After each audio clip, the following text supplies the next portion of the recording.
Buenos días, estamos con un gran amigo de la librería, un gran amigo mío desde hace 35 años.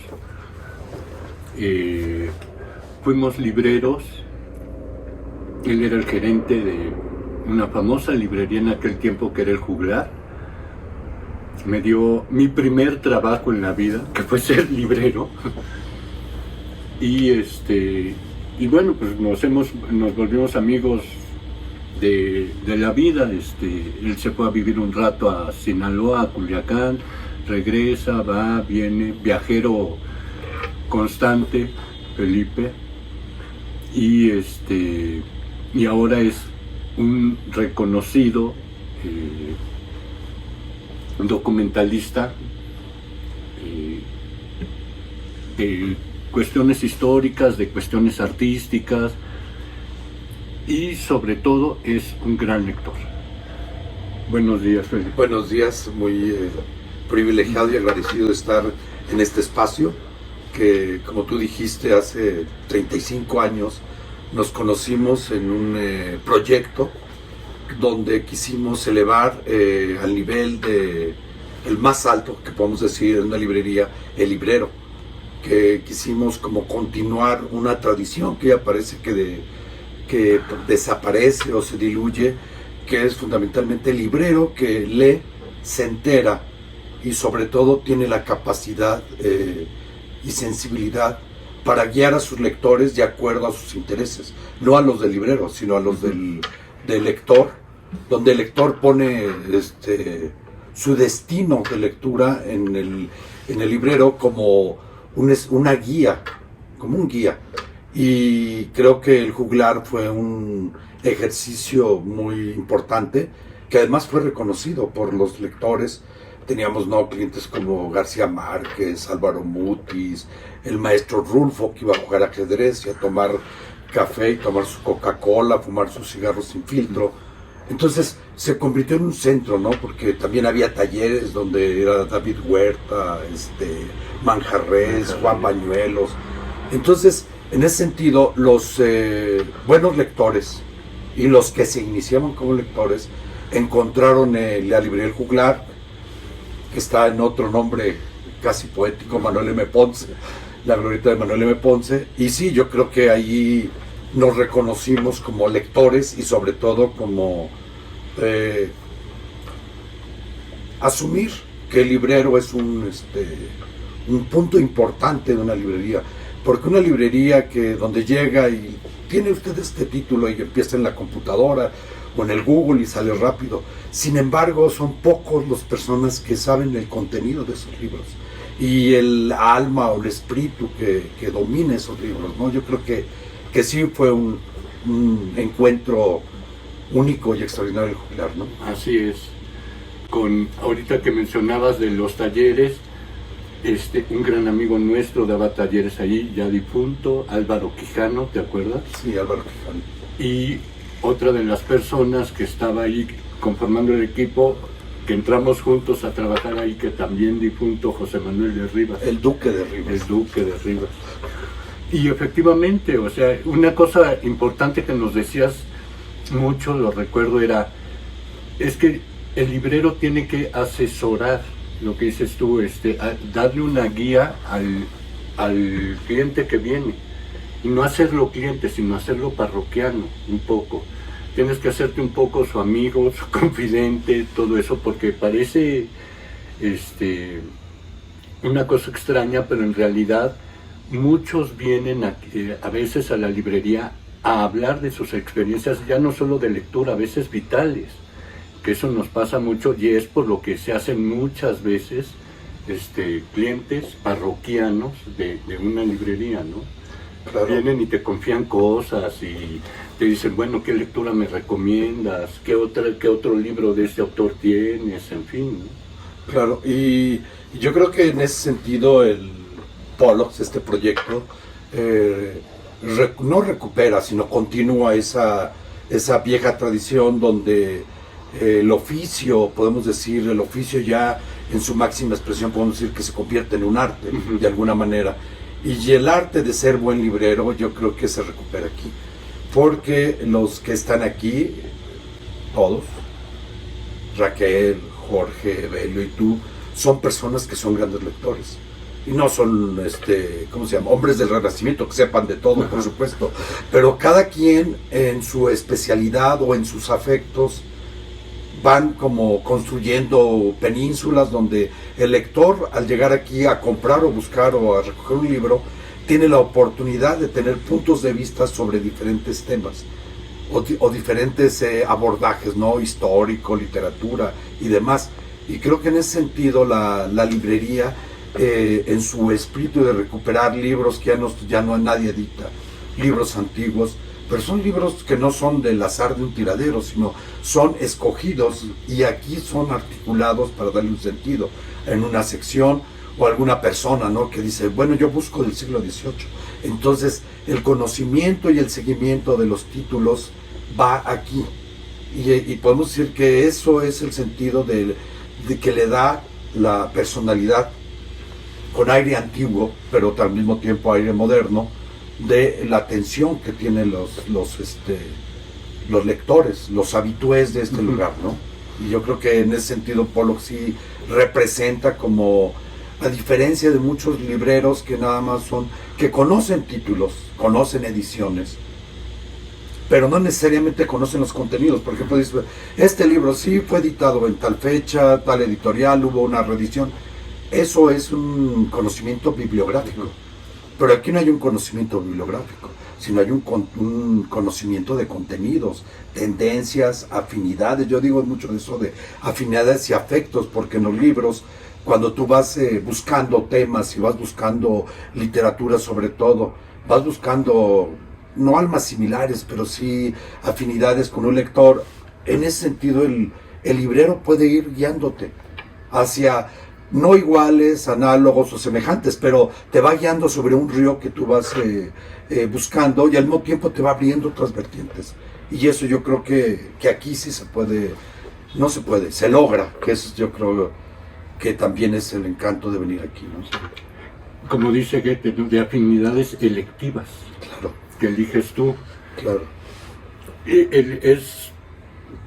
Estamos completamente de acuerdo contigo. Una de las frases que decimos nosotros mucho aquí es que es una librería de lectores para lectores, porque se hizo fundamentalmente el 80 y tantos % ahorita de la librería fue hecha con las bibliotecas, la parte de la biblioteca que Belu y yo dijimos, bueno, esto ya se va, ya tenemos muchísimos libros y algunos los leímos, a lo mejor otros muchos no, porque eso también es del bibliómano y del bibliófilo, tener más siempre libros de los que uno lee, y hagamos una librería y preparémonos para hacer una librería de lectores, no una librería comercial de que van por el título que le están pidiendo para el hijo, o que alguien les recomendó por ahí, o escucharon ya no hay tanto el radio, pero que algún de estos youtubers le dijeron lean este libro, sino de alguien que realmente se preocupa por tener una lectura y una además no una guía de lectura, sino además una consecuencia de sus lecturas, seguir buscando otras lecturas. Claro, o sea, yo lo puedo decir aquí con toda confianza de que mi experiencia personal, por ejemplo, en uno de los documentales que hice de Mociño, me vi obligado por la necesidad de investigación de abordar el siglo XVIII. Y bueno, aquí me han aportado una edición casi que nadie conoce, inédita, de las Noticias de Nootka, que fue publicado en los años 50 y que casi nadie conoce, y sin embargo al mismo tiempo me pudieron proveer de otras lecturas del siglo XVIII. O sea, no es que sea una librería donde tú vas, sino que te buscan títulos que te puedan permitir enriquecer la visión de lo que estás buscando. En ese sentido, yo creo que es la parte interesante, ¿no? Y ahí podemos decir materias casi que quedan ya como arqueología más que como temas vivos, y sin embargo son temas vivos como religiones, filosofía, que hay como un empeño en desaparecer. Ajá. La reflexión o la metarreflexión, y aquí encuentras, ¿no? Encuentras eso, o encuentras lectores como pasa siempre, es que con el tiempo se diluyen y hasta que alguien dice, no, es que es una maravilla, vuelve a renacer. Por aquí los autores no renacen, sino siempre están vivos, ¿no? Y esa es parte de esta librería donde los autores, los temas, las ciencias siempre están vivas. Y yo creo que este es algo, un plus que no todos los espacios de libros te pueden dar, ¿no? Porque aquí hay como al mismo tiempo un viaje hacia el pasado y hacia el presente, ¿no? Y hacia el futuro.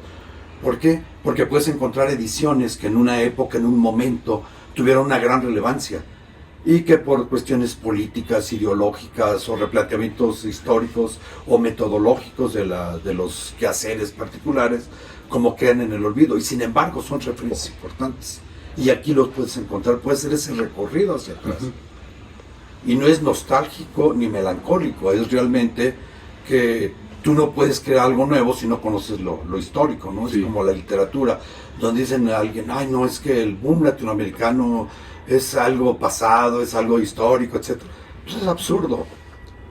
¿Cómo vas a aprender a escribir cuando en esa época se dan los grandes escritores latinoamericanos, pero no solamente latinoamericanos, sino que tienen la capacidad de replantear el idioma español y la creación literaria? O sea, tú lees autores españoles contemporáneos de ellos y te das cuenta que el lenguaje, la lengua, la arquitectura de las novelas no tiene nada que ver con esta, podemos decir, esta irrupción, dirían ahora, libérrima de las formas y la recuperación de lenguas locales que son universales, ¿no? Porque lo leías en su sentido. Y creo que en esta parte histórica aquí se recupera eso. O sea, puedes buscar a Roa Bastos, a Felisberto Hernández, a los sertons de Guimarães Rosa, y bueno, y otros autores, ¿no? Onetti, etcétera. Entonces, creo que también esa parte histórica es muy importante en este espacio. Ahora, ya que hablabas del Mocinho y tal, tú empezaste, como dices tú, a lo mejor un poco libérrimamente, pero no tanto, porque ya tenías también una gran formación de cineasta, a lo mejor no técnica, pero sí lo que dices tú de disfrute estético. Empezaste a hacer documentales. Sí. Te dedicaste más bien durante mucho tiempo, después de dejar la librería, todo eso, pues estuviste un rato en televisión, dirigías noticieros en el canal de Sinaloa. Luego te dedicaste mucho a hacer análisis político, algo de correduría de arte, y de repente dijiste, quiero hacer documentales. Y empezaste sobre todo en la zona noroeste. Claro. Y hacer documentales sobre la gente que hacía arte, por decirlo de alguna manera, o creación del noreste. Noroeste. Sí, del noroeste. Sí, yo empecé fundamentalmente ahí porque a mí siempre no me gustaba, todavía me gusta la estructura que la BBC hace de sus documentales, donde hay una parte documental muy sólida y hay una parte del gusto parlante o el personaje a cuadro, donde te permitía reconstruir la época, te permitía reconstruir cuáles eran los retos, no solamente literarios, sino de vida que enfrentaban los artistas. Entonces, yo lo que hice en ese momento, vivía en Sinaloa, quise recuperar los artistas, o sea, como en un medio tan inhóspito, no solamente estoy hablando del desierto y de las condiciones pues difíciles del clima, sino que desde el punto de vista cultural no había espacios para desarrollarlo, sino en realidad eran realmente unos pioneros. La mayoría porque no había, ¿cómo les surgió el arte? No sabemos. Que hay un impulso, no digo innato, pero sí hay una tendencia a crear. ¿Y qué hacían ellos? La mayoría estudiaba en México, estudiaba en San Carlos, o, como en el caso de todo el noroeste, empezaron a través de la Universidad de Sinaloa, que antes era la Universidad del Noroeste, socialista del noroeste y luego del noroeste. Esa universidad era lo más sólido que existía.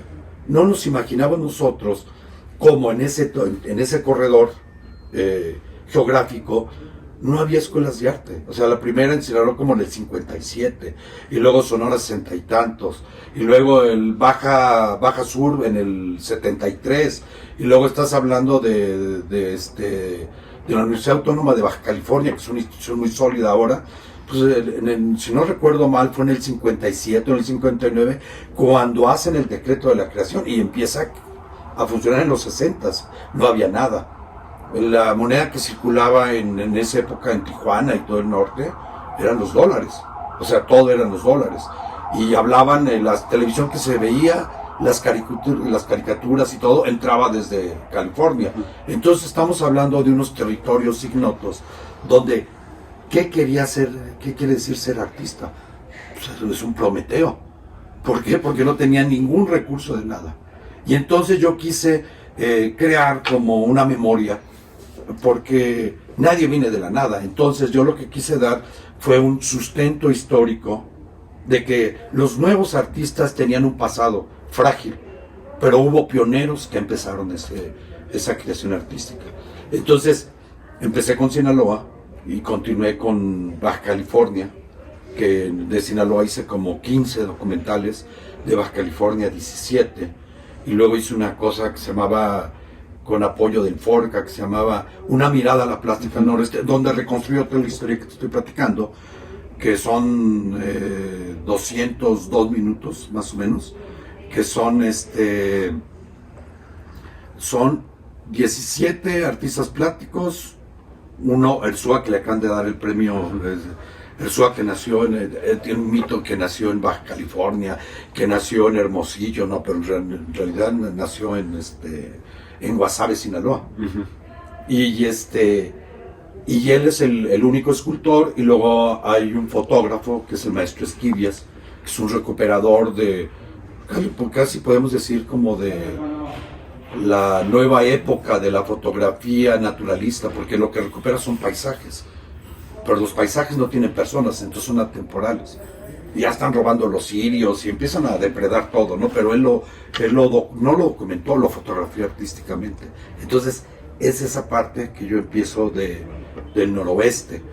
Y luego después, en Ambiciones, trato de recuperar lo que se llama Imaginaria Épica de la Cultura Mexicana, donde trato de recuperar lo que son, podemos decir, la articulación del imaginario colectivo, visual, auditivo y de lectura. De lectura no llegué, pero y ahí recuperé pues lo que yo pienso que son, por orden histórico, Posada, José María Velasco, Saturnino Herrán, y luego seguí con Silvestre Revueltas, músicos, sí. Manuel M. Ponce, pues por supuesto López Velarde, el maestro Barragán. El único moderno que anda por ahí es Sebastián. Uh-huh. ¿Por qué? Porque bueno, pues es un hombre que viene también de un medio inhóspito, y pues creó una propuesta que a mucha gente no le gusta, a otro, que es land art o arte urbano, pero que es interesante. Y luego músico, ¿cómo se llama? El músico que acaba de morir, de música contemporánea. La Vista. Mario La Vista también está ahí, como el rompedor de las formas, que aunque es discípulo de una tradición muy importante, rompe con ellos y hace una música más contemporánea, más, podemos decir, internacional. Y entonces eso articula para mí como el entorno cultural. Faltaron más, ¿no? Pues no es que no siempre hay recursos. Te iba a decir, porque de repente también hiciste algunos como de ensembles, como el del Cuarteto Latinoamericano. Claro, Inés Arredondo, Jaime Labastida, y un héroe popular que nadie reconoce, pero que es Ferrusquilla. Ajá. Ferrusquilla, que tiene grandes canciones del mundo vernáculo, ¿no? La tradición vernácula, y con un reconocimiento internacional, sí, claro. El Cuarteto Latinoamericano, y lo hice algunas, casi como una serie de músicos contemporáneos y antiguos en un proyecto que no cuajó, en el 150 aniversario del Conservatorio Nacional. Sí. Yo hice como 7, pero al final dijeron, no, es que no hay dinero. Entonces ya los 7 se quedaron bailando y los tuve que articular en otras series, ¿no? Hiciste uno que es maravilloso de los González Martínez, González Rojo Artur, claro. Que además tienes una gran entrevista precisamente con González Rojo Artur, sí. Sí, que acaba de fallecer. Exactamente. Sí, fue muy interesante porque González Martínez, ya en la vorágine de los contemporáneos y de las nuevas corrientes poéticas, no hay un reconocimiento a la parte de Enrique González Martínez, que es un personaje extraordinario, no solamente en la poesía nacional o mexicana, sino en la internacional. Sí. O sea, es el primer choque con toda la tradición de Rubén Darío, que no es cualquier cosa, ¿no? O sea, no confrontar, sino dar una opción distinta a Rubén Darío en esa época era una cosa extraordinaria. Además lo escribió, como dicen muchos sinaloenses orgullosos, lo escribió en la Atenas de Sinaloa, la ciudad de Mocorito, que era donde, aunque él es de Jalisco, se hizo poeta en Sinaloa, ahí empezó a publicar y es muy importante. Inclusive el Cuello al Cisne está escrito en Mocorito. Así es, que es muy importante literariamente. Y en ese sí pude, Enrique González Rojo, Artur, él leyó los poemas de su abuelo, me escogió 3 o 4, y luego leyó de su papá también, de Enrique González Rojo, y luego él leyó unos poemas también. Pero entonces tenemos como las 3 generaciones sintetizadas en el último, ¿no? En el último de los González Rojo, porque ya un hijo creo que es músico y nadie se dedicó a la poesía, hasta donde yo tengo conocimiento. Sí. O por boca de él nadie siguió su... Y sí, ese sí, claro, fue González Rojo y fue López Velarde, ¿no? Que son López Velarde también, que hay una cosa de desprecio, ¿no? En algún sentido, como que es un poeta local, es un poeta muy mexicano, etcétera. Pero en realidad es un tipo de una locura impresionante. Sí, y era vanguard, completamente. Incorporar términos de minería, de derecho, de química, de medicina en la parte poética, es como un collage, un ensamble impresionante. No, y hablar de ciertos elementos como las hormigas para hacer un poema erótico sobre ellos, él y Tablada, ¿no? Claro. Son los que traen la modernidad González Martínez también, pero ellos traen la modernidad que apenas se estaba haciendo en Europa en esos momentos. El de López Velarde también es maravilloso, ¿no? Sí, tú dirigiste ahí grabamos, yo tratando de recuperar el tono porque hay Ángel Orzagaray, que ya falleció, también hizo un documental, decía el infame arte de la declamación. Uh-huh. Entonces, cuando leen muchos a López Velarde lo leen con ese estilo, ¿no? Del infame arte así le decía Ángel Orzagaray, decía el infame arte de la declamación. Y si uno escucha, la mayoría de grabaciones sobre los poemas de López Velarde son declamados, no leídos.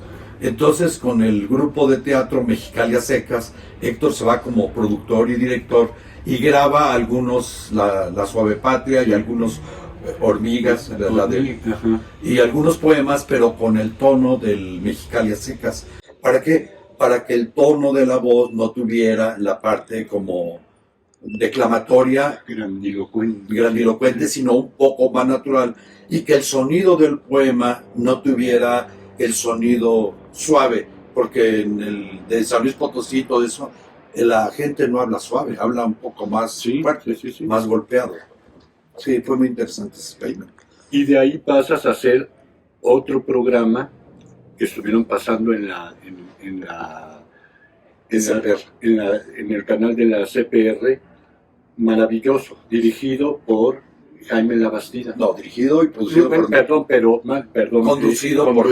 Conducido, disculpa, tienes toda la razón.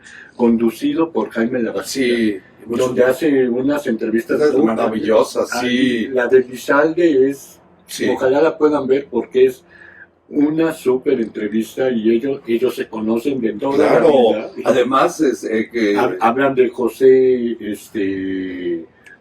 de José Revueltas, de cómo los metió la Liga Espartaquista. Y cómo se pelean políticamente con los espartaquistas. Jaime termina de un lado con Enrique González Rojo Artur, y él queda con no me acuerdo quién más. Y al final los que se vuelven amigos son Lizalde y Jaime Labastida.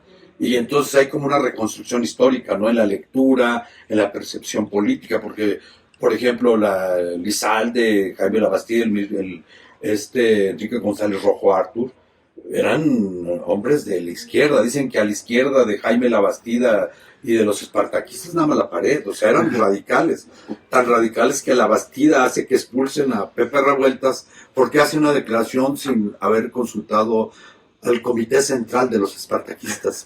Entonces, cuando uno dice que cómo que expulsan a Revueltas, que es uno de los hombres más íntegros, ¿no?, dentro de la izquierda política, ¿no? Entonces, sí, y en ese se hicieron 55 capítulos. 55 capítulos que se grabaron en México, Nicaragua y en España. Ahora, hay un capítulo muy interesante de lo que habló Héctor. La primera parte, casi todos o todos, yo creo, eran miembros de la Academia Mexicana de la Lengua, del cual Jaime era el director. Entonces, pues ahí se recuperaron personajes muy importantes como Lizalde, ¿quién no estaba ahí? No, estuvieron todos. Estaba el Miguel León Portilla. Miguel León Portilla, que cierra con un super programa. Prieto, el chelista. Matos. García Matos. Matos Moctezuma, Eduardo Matos Moctezuma.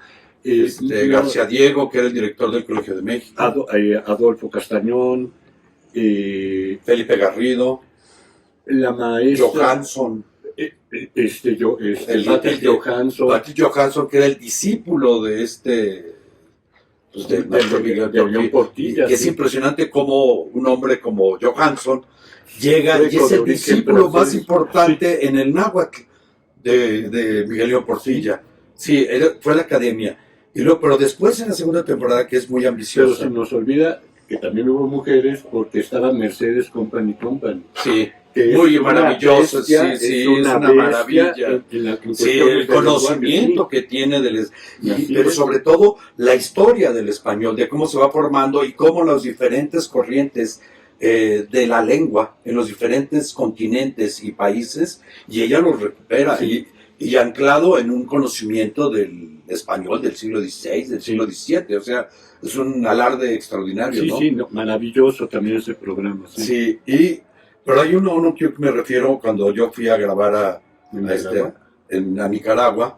Grabamos en 2 locaciones, en Managua y en Granada, que era el Festival de Poesía, y ahí tuvimos la oportunidad de entrevistar a Gioconda Belli en Granada, en el festival, y a Ernesto Cardenal. Entonces yo creo que es la última entrevista que existe de Ernesto Cardenal.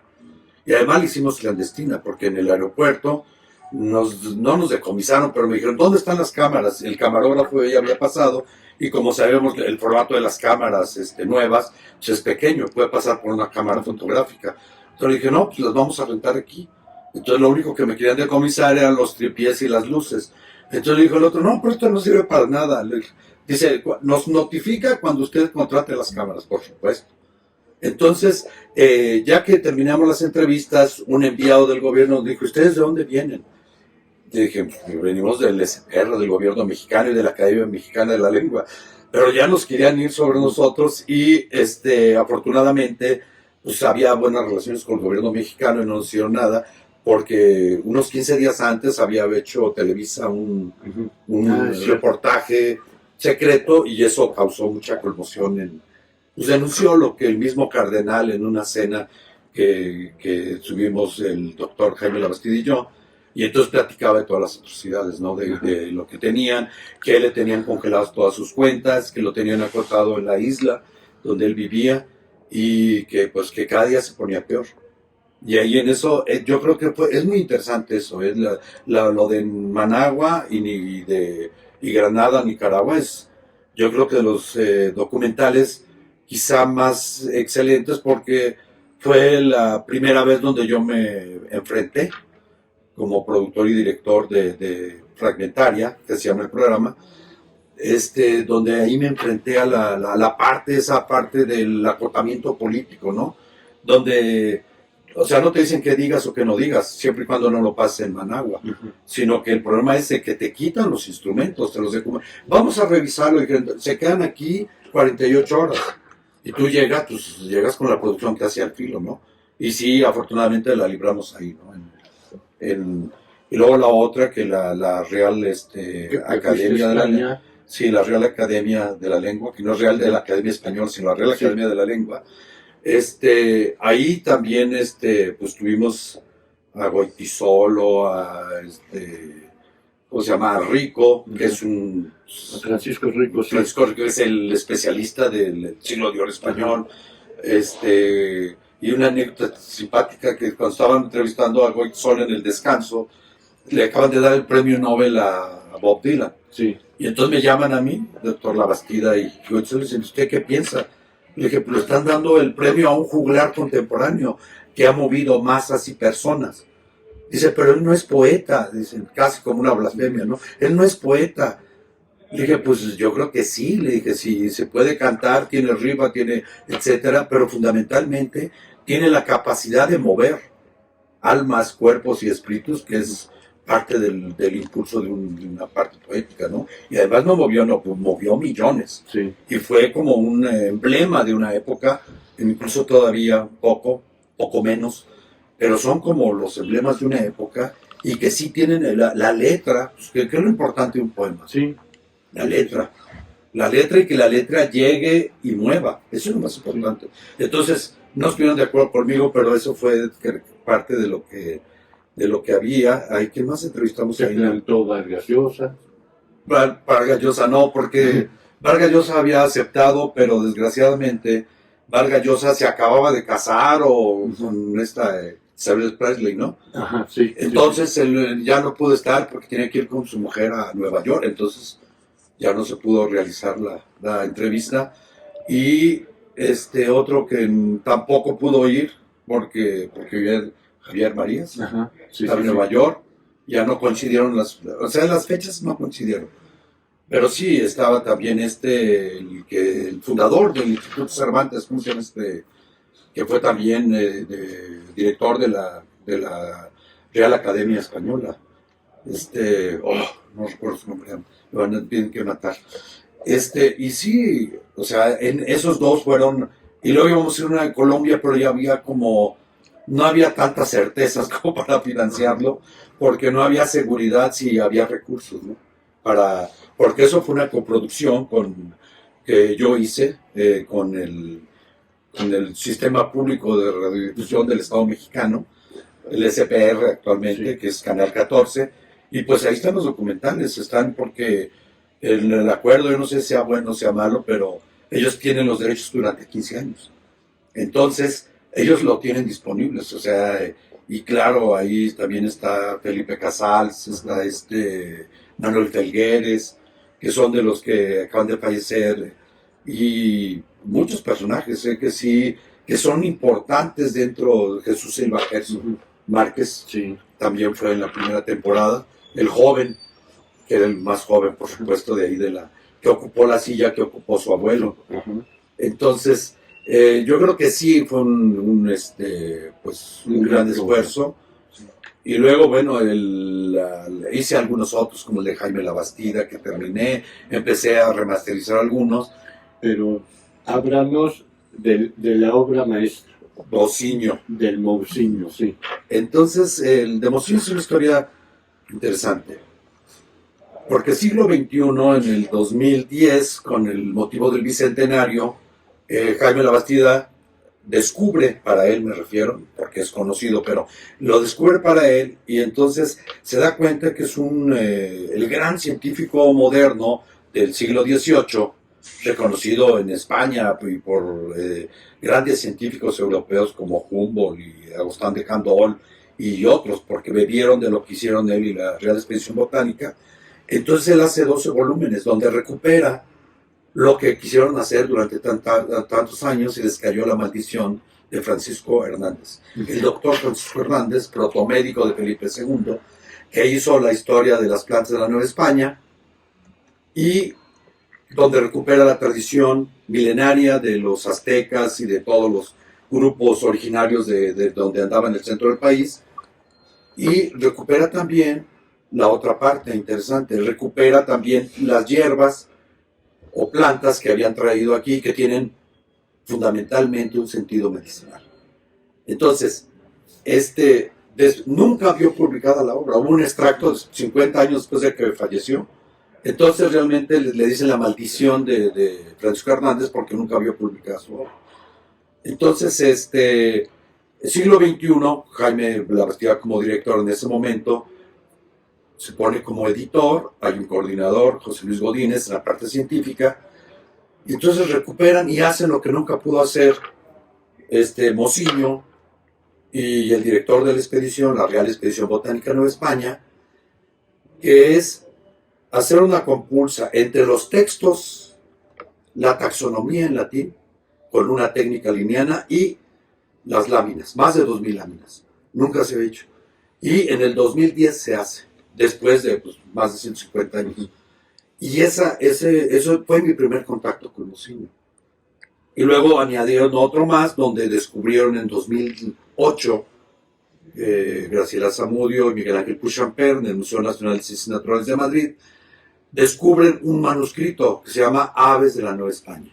Entonces lo publican y luego recuperan toda la parte médica, todos los estudios que él hizo para controlar epidemias en México y en España. Entonces, ese fue mi punto de partida.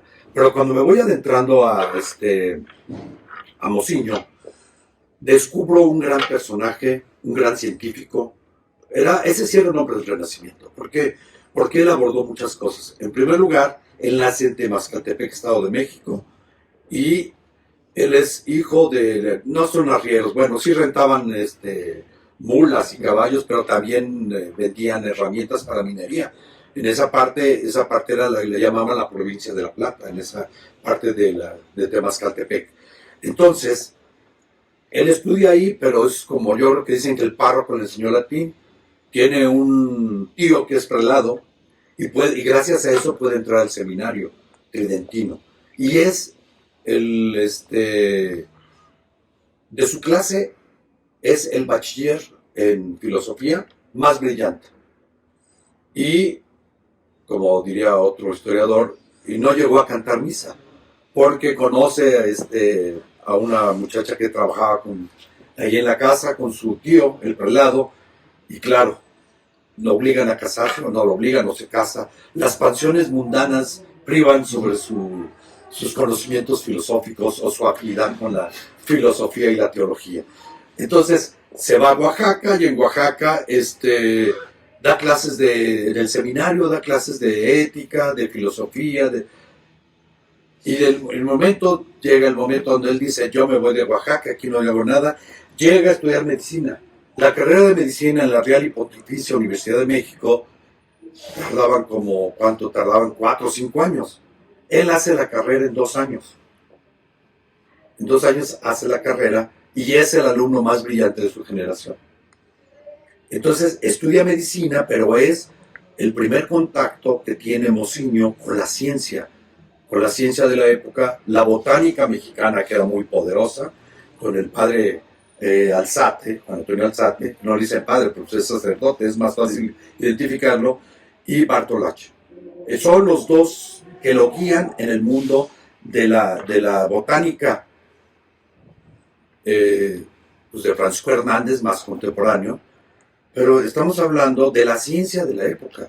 Y no solamente, hay un personaje muy interesante que es Miguel Constanzó, que es el que hace el puerto de San Blas, es el que hace el fuerte de Veracruz contra las invasiones, y está vinculado a un personaje, el gran personaje es José de Gálvez, José de Gálvez fue el que hizo la nueva división política de la Nueva España, enviado por Carlos III, el último y yo creo que único rey ilustrado de la dinastía borbónica, y toma matemáticas con él en la Real Academia de San Carlos y las Bellas Artes, así se llamaba, y toma matemáticas ahí, Mociño, no sé por qué, con Miguel Constanzó.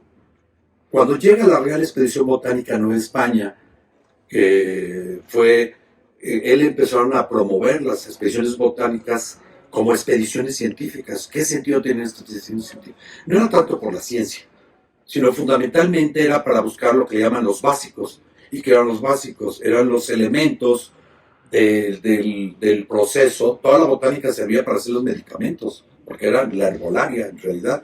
Entonces, mandan a España a buscar todos los básicos para, como la quina, por ejemplo, que descubrieron, y buscar una serie de plantas que pudieran hacer de España la vanguardia química o la vanguardia médica de Europa. Y entonces está la de Ruiz y Pavón, que es Perú, Ecuador. Está la otra de la expedición a Nueva Granada. Pero en realidad la expedición más importante en esa época fue la Real Expedición Botánica a Nueva España. Por decreto en 1787, 85 y empieza en el 87. Mociño toma clases es muy importante, hoy dicen que van a pagar la remodelación de la jardinería del Palacio Nacional. Pues, puede ser una aberración impresionante, porque ahí queda lo que era el jardín botánico de la Real Expedición Botánica de Nueva España, o sea que se fundó en el 1788. En el 89 es cuando llega ahí. Pero en realidad ahí lo que queda es lo que queda de las plantas desde el siglo XVIII. Entonces no es una remodelación, tienen que consultar a un científico para ver qué plantas son del siglo XVIII y que son parte de un jardín botánico. No es un jardín ornamental, es lo que está cerca de las oficinas de Hacienda, lo que queda de ese jardín. Entonces llegan y hay una confrontación terrible entre los novohispanos y los españoles. Los españoles llegan con el método liniano, aquí en México siguen el de Francisco Hernández y el de Kerr. Y entonces dicen, bueno, pues es que a mí no me dice nada el término lineal, pero pues era el lenguaje universal de la época. Esa es la parte importante, que el lenguaje lineano o la clasificación lineana crea un lenguaje universal. Todos entienden lo mismo. Y la clasificación, pues no dice mucho contenido, pero formalmente dice todo, ¿no? Uh-huh. Entonces le dice Alzate, ¿ustedes cómo me van a venir a enseñar a mi botánica si entre el náhuatl es mejor que el latín? Por ejemplo, dice, no recuerdo cómo se dice en náhuatl, zapote blanco. Uh-huh. Entonces, Javier Lozoya, el gran experto, lo dice. Dice, es que náhuatl, zapote blanco, dice, quiere decir el fruto dulce que si lo tomas te da sueño. O sea, en el nombre náhuatl está contenido todo. Entonces dice, y usted me dice que flora no sé qué, dice, no me dice nada. Y en la clasificación lineana puede ser un té o puede ser una flor. Entonces dice, eso no me sirve para... Entonces hay una confrontación entre esta tradición milenaria y de Francisco Hernández de la botánica y el choque con los expedicionarios españoles, los peninsulares, porque ahí hay un choque ideológico y de clases, ¿no? Porque hay que entender que la mayoría de los gente ilustrada del siglo XVIII eran criollos. Porque incluso para entrar al seminario les hacían prueba de sangre, pureza de sangre. O sea, y le hacen la prueba a Mociño, pues sí, y sí pasa la prueba de sangre. Por eso es que puede estudiar de alguna manera, ¿no? Entonces, en esa confrontación, Mociño es el discípulo del padre Alzate y de Bartolacci, de la tradición mexicana de botánica. Además, tiene una gran ventaja sobre todos. Como él estudió filosofía y estudió en el seminario, su latín es perfecto. Entonces, el latín es muy importante para la taxonomía. Si no saben latín, no pueden hacer clasificación taxonómica, porque se hace en latín. Entonces, esa es la gran ventaja de Mociño. Cuando entra al Real Jardín Botánico a estudiar botánica, les daban botánica, les daban la química de Lavoisier, o sea, les daban la ciencia moderna europea. Entonces, Mociño entra ahí y de inmediatamente tiene un liderazgo intelectual. ¿Por qué? Porque además de su conocimiento de la filosofía, que te permite clasificar mejor en la parte de la abstracción de las partes, al mismo tiempo te permite escribir con perfección el latín, que es muy importante. Y algunos expedicionarios no sabían latín tan bien como él. Entonces él tiene una ventaja. Por eso es que él es tan importante en la Real Expedición Botánica a Nueva España, que calculan que recorrieron como 30,000 kilómetros. La parte más lejana hacia el norte es Nootka. Nootka es la isla que está frente a Vancouver, en Canadá. Y también la Real Expedición cubre desde San Diego hasta, no tan seguros, pero a Santa Bárbara sí llegó José Longinos Martínez, y luego de México, toda la parte desde Sonora, Sinaloa, Nayarit, Jalisco, Michoacán, Guerrero, Oaxaca, Chiapas, Tabasco, Veracruz, Puebla, Hidalgo, San Luis Potosí ya no, Querétaro, y en Centroamérica lo que era la Capitanía General de Guatemala, que es pues lo que era Chiapas, era el Soconusco, era parte de la Capitanía General de Guatemala. Entonces estaban Guatemala, El Salvador, Honduras, Nicaragua, y llegan hasta Costa Rica, porque después de Costa Rica seguía el Reino de Nueva Granada, porque Panamá, recordemos, era parte de Colombia, no era... En la Gran Colombia. Sí, después se la piratearon, pero, Sí. pero era... Entonces, todo ese recorrido, estamos hablando de que recorrieron como 30,000 kilómetros, y lo que dicen los botánicos es que ellos lograron por lo menos tener más de 1,000 nuevas especies que no existían en los catálogos. Y ahí viene el infortunio y la tragedia de Mocino, que nunca, y no solamente estamos hablando de un experimento científico de colecta, y estamos hablando de una colecta donde van como 10 mulas, 10 caballos y aparte una partida militar para que los cuiden. Estibadores o cargadores debe haber un montón. ¿Por qué? Porque llevan telescopio, los libros para poder clasificar, y luego hacían lo que se llama la herbolización, que es disecar o deshidratar las plantas, y al mismo tiempo tenían que tener una planta viva para dibujar los dibujantes, que eran Vicente de la Cerda y Atanasio Echeverría, reconocidos como de los mejores dibujantes científicos de la botánica, que entraron a la expedición como con 16 años de edad, y duraron 16 años. Entonces estamos hablando que entraron a los 16 y entraron 32.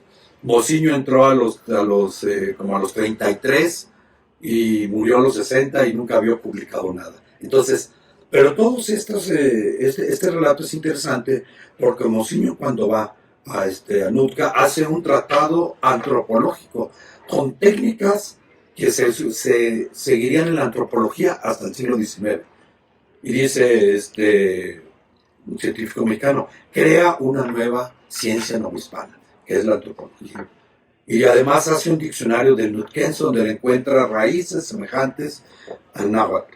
Y luego dicen que no es cierto, pero ahora parece que hay una raíz única desde el norte hacia acá, que hay estructuras semejantes porque son como derivados, ¿no?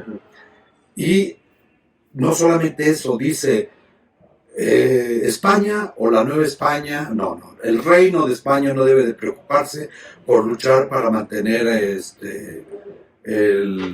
a Nootka está muy lejos y no hay nada, no hay agricultura, no hay ganadería, aquí no hay nada, ni minerales. Entonces dice, lo que tiene que hacer el Imperio Español es cuidar las Californias. Ahí tenemos nuestra religión, tenemos toda la estructura misional. Y dice, y tenemos todo. Porque si no la cuidamos, los ingleses, los rusos o los norteamericanos que acaban de pensar, se van a acabar posesionando de ella. Eso lo dice en 1792, lo escribe. Y esas noticias de Nootka llegan al rey Carlos IV, el cual toma una decisión de dejar Nootka y proteger las Californias como la parte importante de la Nueva España, ¿no?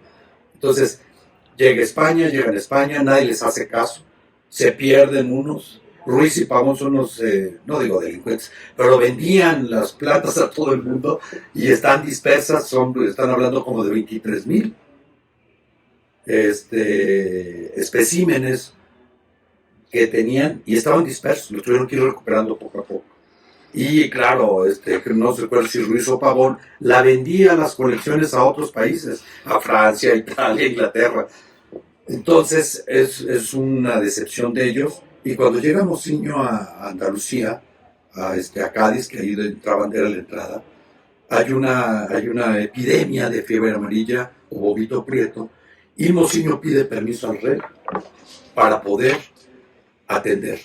Y hace una técnica que es totalmente revolucionaria, sanea, les da de comer y les da mucha quina, controla la epidemia. Y dice que esa epidemia es fruto del hambre. Y pide a todo el mundo que ayuden a España para que no se mueran de hambre. Entonces, por supuesto, toda la Cámara de los Médicos del Rey lo odia. Y quiere publicar el manuscrito de esa epidemia y dicen que no, que es un salvaje, ignorante, etc. Pero como él era miembro de la Real Academia Matritense de Madrid, que era como la Academia de Ciencias, gracias a eso lo apoya, pero nunca se publica. Y después lo nombran director profesional del Real Gabinete de Historia Natural. Y ahí muere Cessé, que es el director de la expedición, y entonces vuelve a confrontarse otra vez. Llegan los franceses, como es liberal, y todos los liberales españoles se unen a los franceses, creyendo que es como una panacea por el conocimiento de la ciencia y del espíritu de la Revolución Francesa. Entonces, cuando expulsan a Napoleón, ellos tienen que ser desterrados. Entonces, Mociño se lleva los manuscritos y las más de 2000 láminas de los dibujos de las plantas. Lleva su herbario, lleva sus láminas y lleva los manuscritos, que no solamente escribió él, sino que también Martín de Cessé, Juan Diego del Castillo, Vicente Cervantes, que al final se quedó como director del Real Jardín Botánico de México. Y le pasa lo mismo que le pasó a Cessé, que no vio publicada la obra. Él tampoco ve publicada la obra. Pero al mismo tiempo estamos viendo un personaje que como científico, como liberal y como un sentido de humanidad, y sobre todo donde él es un creyente de la religión católica y al mismo tiempo deslinda lo religioso de lo científico. Cuando hace un estudio del volcán de los Tulca, que hay una erupción, entonces sube al volcán a hacer las mediciones y todo, y pues milagrosamente creo que se desmaya y lo bajan arrastrando a alguien por ahí. Y entonces dice él que cuando suben con él, la gente del lugar lo acompañan al volcán. Dice que creen que lo mandaron los dioses para apagar el volcán en las erupciones. Y efectivamente, 24 horas después de que sube al volcán, se apaga la erupción. Y entonces cuando va bajando dice, y creyeron que junto a mí eran inmortales. Es una maravilla. O sea, la ciencia, pero él distingue muy bien, ¿no? Esa es otra parte interesante. Y luego su tratado de ornitología, pues que lo descubrieron, ese tratado es la base comparativa de lo que es históricamente la ornitología mexicana. Y quizás de Centroamérica también, pero más mexicana.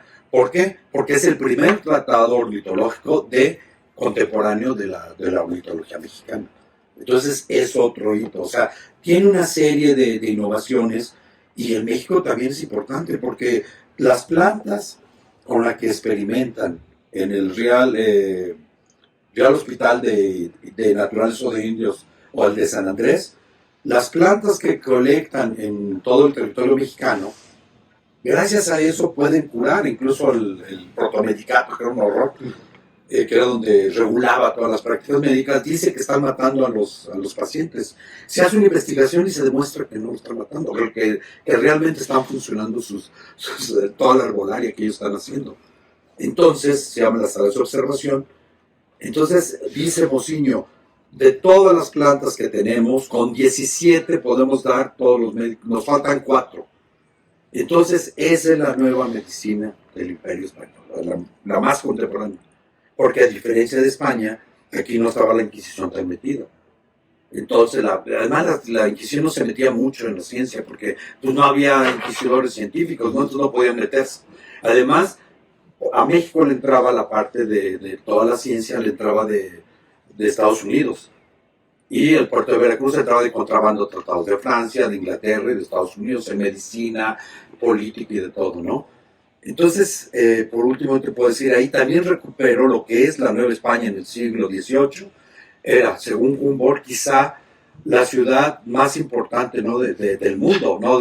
Por el número de habitantes, por la calidad, porque ya Revillagigedo, ya habían saneado todos los canales, estaba limpio. Una ciudad de los palacios, pues sí, pues, si uno todavía recorre aquí el centro, ciudades de la más rica del mundo. La más rica del mundo, porque 2/3 partes, según Luis Villoro, 2/3 partes de los metales, plata y oro, que circulaban en el mundo, provenían de México. Entonces México era una potencia económica y científica. ¿Por qué? Porque hicieron el Colegio de Minería, el Gabinete de Historia Natural, el Real Jardín Botánico. Entonces la ciencia y la cultura novohispana era poderosa. Era muy poderosa. Entonces ese es lo que yo recupero en el libro, en el de documental de Mociño, que son 6 episodios, son 302 minutos en 6 episodios, y recupera, grabamos en Nootka, en Canadá, grabamos partes de California, en México también grabamos desde el norte, Oaxaca, Nicaragua, no voy a mentir, o sea, sí conseguí material de Nicaragua y de Guatemala, también compramos material de Cuba y de Puerto Rico, que es la otra parte porque la Nueva España llegaba desde Filipinas hasta Cuba, o sea, esa era la Nueva España, y llegaba desde, ¿qué podemos decir? Desde Nootka hasta lo que es el Canal de Panamá. Hasta el principio de la Gran Colombia, sí. Entonces, hasta Honduras y Costa Rica. Sí, era parte esa era parte de la Capitanía General de Guatemala. Pero era parte del reino Claro, de la Nueva claro. España. Entonces, la parte interesante del documental es recuperar la parte visual de las diferencias geográficas y de la naturaleza. O sea, usamos dron y usamos cámara, más dron, para que la gente se dé cuenta de la dimensión monumental que es la naturaleza de México y también la de Norteamérica, que no es tan monumental, pero la de Nootka, pues si la recuperamos es otra cosa. Ahí el jefe de la expedición fue Mociño, a Nootka. Entonces, hay esa parte visual, pero también esa parte conceptual de la modernización de la ciencia en la Nueva España. Y también está la confrontación política entre esa visión que gracias con el tiempo a que la visión de Martín de Cecé, que es un gran liberal y que permite que entren 2 novohispanos, José María Maldonado y Mociño, y su discípulo de Vicente Cervantes de Cecé es Mociño, es un tipo brillantísimo, sabio, moderno. Entonces, todo eso se recupera y al mismo tiempo tiene una línea científica, es decir, José Luis Godínez, que fue el que coordinó toda la parte botánica de la publicación del siglo XXI, él participó, entonces él hace son 4 excursiones, de cada excursión hay recorridos por las ciudades, y él, con Rogers McBock, hizo la geolocalización de cada planta que se colectó, recuperando los archivos generales de la nación, donde decía, a ver, la burocracia española es maravillosa. Dice, a ver, ¿dónde vinieron? Tenían que dar un informe de cuánto gastaron, qué colectaron, y él recupera eso. Y entonces ubica la colecta de las plantas por ciudades, grados y demás. Entonces lo que hace José Luis Godínez en el documental es, seleccionamos 7 o 8 plantas para que vean con sus láminas y su nombre en latín de cómo se van recuperando. Hay esa línea científica también. Quizá a algunos les parezca más aburrida, pero la recuperación de que la Real Expedición Botánica es una expedición científica y no es tan famosa como la de Alejandro Malaspina, por ejemplo, pero es una expedición desconocida. Yo no digo, hay especialistas, pero apenas en los 80 se empezaron un poco a activar esto de la expedición a Nueva España, pero ahí Javier Lozoya, que es un gran historiador y médico, que dirigió 40 años el Centro Médico Nacional, el Centro de Herbolaria del Centro Médico Nacional, y que elaboraban 4 o 5 medicamentos básicos de la herbolaria, y creo que ahora va a lanzar algunos industrialmente. Él escribió en 1982, fue publicada por Editorial Cerval, que se llama Plantas y Luces de la Nueva España. Fue la biografía más exhaustiva que existe de Mociño y de la Real Expedición Botánica de Nueva España. Porque yo no sé cómo lo hizo, no sé si tuvo auspicios o con su dinero, pero él fue a Stanford, Berkeley, California, Harvard, Yale, buscando documentos. Fue a Inglaterra, fue al Real Jardín Botánico, al Museo de Ciencias Naturales, y ¿sabes qué es lo más interesante? No encontró jamás un retrato de José Mariano Mociño. Y José Mariano Mociño trabajó durante 16 años con pintores. Y entonces le dice a alguien, es que usted debe de entender que eran liberales, estaban contra España. Entonces yo creo que hubo una purga, ¿no?, de dibujos y todo para esos blasfemos liberales, ¿no? porque llega Fernando VII y acaba con la cultura, acaba con la ciencia y el pensamiento más moderno de España, ¿no? Dice Vergés, que es una catalana que está en la biblioteca antigua del Museo de Ciencias Naturales, dice, el siglo XIX, con Fernando VII, la expulsión de científicos y pensadores liberales es igual o más grande que la que se dio en la Guerra Civil Española. O sea, una deforestación intelectual impresionante. Fernando VII. Y Fernando VII recupera, aquí es bien interesante, porque también hay otra vertiente, recupera la línea clerical que ya había excomulgado, por decirlo así, Carlos III. Regresan otra vez y empiezan la venganza, ¿no? Y la parte más retrógrada es la que queda con Fernando VII, para desgracia de la ciencia, porque además hay otra desgracia grave en España, que es que los franceses destruyeron la industria española. O sea, iban destruyendo. Bueno, lo podemos ver ahora en Ucrania, ¿no? Que van destruyendo todos los cimientos de una cultura. ¿Y cuánto cuesta recuperar otra vez la industria? Y España empezaba a ser una potencia en la industria, la destruyeron. Entonces ese sí es el gran documental pero documentalista es interesante porque te permite recuperar historia y tienes que superar la tentación entre hacerlo muy divertido pero poco contenido, ¿no? Yo creo que un documental debe de permitirte abordar y conocer los recovecos sin necesidad de un excesivo lenguaje científico o especializado. Por ejemplo, cuando tú dices encabalgamiento, bueno, pues sí, y entonces alguien lo ve que no es poesía, no sabe poesía y dice, ¿eso qué es? Entonces tienes que tratar de describir respetando lo que es, sin necesidad de a veces meter tanta en la música también, ¿no? O sea, no, y es además, creo yo, como que el gran documental sobre la gran ciencia que llegó a haber en España y el gran documental sobre la gran destrucción del Imperio Español. Claro, ahí se acaba. Séptimo, ¿no? Sí, porque también le pongo en el documental que cuando llegan a España y mueren, empiezan a morir los expedicionarios, es cuando les aniquilan la Armada Española en Gibraltar. O sea, va coincidiendo una decadencia del Imperio Español, fundamentalmente por las malas decisiones de carácter político, ¿no? Por ejemplo, se unen a Francia contra Inglaterra y los despedazan los ingleses, entonces eso debilita.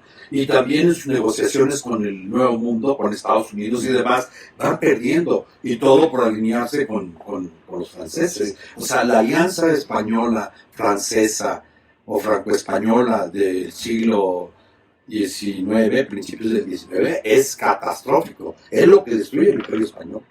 Malas decisiones y sobre todo pues cuestiones de estrategia militar muy fallidas, ¿no? Muy fallidas. Lo de Gibraltar es una cosa espantosa, o sea, una carnicería, fue terrible. Entonces, y es como un símbolo de la decadencia del Imperio Español, porque con Carlos III llegó, Carlos III era el que mediaba con todos los imperios y reyes, porque el más grande, el más respetado, y aunque sí tuvo sus derrotas navales, de todas maneras fue el que modernizó el Imperio Español. Desgraciadamente, después de eso, se acabó el Imperio Español y se acabó la fortaleza, ¿no? Cultural, científica y económica de España. Y por último, tu relación con el Centro Histórico de la Ciudad de México. Pues yo creo que, sobre todo a mi generación, hay como, eso sí, no es muy racional, yo creo que es entre nostálgica y melancólica, de que te traían a recorrer la Ciudad de México para comer o para venían en todo comprar cosas, ¿no? Ropa, zapatos especiales, un sombrero de tu papá o cosas así. Entonces como que tiene esa parte nostálgica, ¿no? Y la otra es que el centro, como lo conocemos ahora, que es como un centro histórico pues, centenario, ha recuperado su grandeza como ciudad. Los edificios están más limpios, las calles están limpias, los negocios como que de comida y esas cosas son como se ven más bollantes, y es como un recorrido más, podemos decir, histórico, turístico, pero antes tenía un aire más sombrío, ¿no? Más barroco, en algunos casos sucio, tenebroso, no peligroso, hasta donde yo recuerdo, no peligroso. Y pues recorrías las calles de la que está aquí, Uruguay, Isabel la Católica, que es de las más recorridas, yo creo, de esta ciudad o de este centro histórico. Y luego depende, es como un parque temático, ¿no? Porque mesones que hay, en El Salvador que hay, entonces en cada calle hay una especialidad donde tú venías y podías encontrar equipo de sonido, o podías encontrar lámparas, o encontrar electrodomésticos. Entonces, de alguna manera todavía conserva ese espíritu el Centro Histórico de la Ciudad de México, ¿no? Que es temático, y sobre todo las librerías, ¿no? O sea, las librerías, las más antiguas y las más prestigiadas, y los libreros más conocidos, más prestigiados, algunos ya no, pero la mayoría sigue estando en el Centro Histórico de la Ciudad de México. Y hay calles específicas, ¿no? La calle de Hidalgo, que era así como legendaria, ya no tanto como antes, o la librería 5 de Mayo, la librería del Prado. Sí. Y todavía hay muchas librerías de libros antiguos aquí en el centro. Así es, las Donceles, sí. Donceles, yo creo que es donde más hay, ¿no? Sí. Y pues también tiene este Pollux, yo creo que está dentro del corazón del libro antiguo, ¿no? No del libro usado, no, del libro antiguo. Y sobre todo la tradición de quizá no de guiar ni orientar, y quizá compartir afinidades, y sobre todo asesorar o apoyar las investigaciones o preocupaciones de tus lectores, ¿no? Es una librería de lectores, para lectores, y compartida con lectores que están aquí permanentemente, ¿no? Pues muchísimas gracias, de veras, fue súper interesante la plática, y ojalá podamos tener otra más adelante sobre tus nuevos proyectos. Perfecto, y agradezco mucho la invitación, y sobre todo respirar y compartir este espacio, y prometo no atormentar con una exégesis de algo que ya es de por sí muy complejo. Buen día a todos.